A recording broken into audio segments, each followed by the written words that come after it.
Ang intense ng mga kaganapan ngayon sa abot kamay na pangarap sapagkat mangyayari na nga ang matagal nang hinihintay ng lahat at magkakamalay na nga si Don Pepe.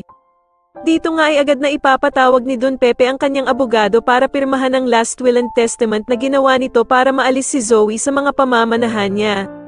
Samantala ay muli ngang magkakatagpo ang landas nila Doc Robert at Lynette dahil sa pareho silang a-attend sa party ng mga bata. Manghihinayang naman itong si Doc Robert dahil sa hindi nga daw makikita ng ama niyang si Don Pepe ang kanyang mga apo, na sila Annalyn at Justin na magkasamang gumawa ng party. Pero ko-comfort naman siya ni Lynette at sasabihing may pag-asa pa naman daw na makita ni Don Pepe ang kanyang mga apo dahil sa buhay pa naman daw ito.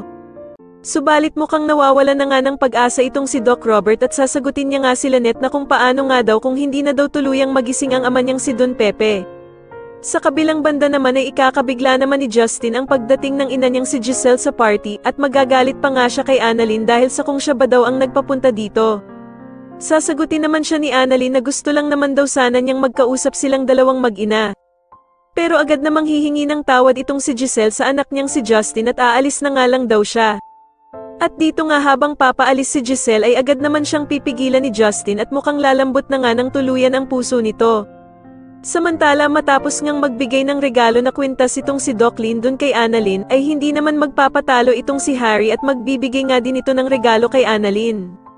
Matapos nga ang naging performance nila Annalyn at Justin ay masusupresa itong si Annalyn dahil nga sa gagawing surprise message ni Harry habang nakasuot ito ng Santa Claus.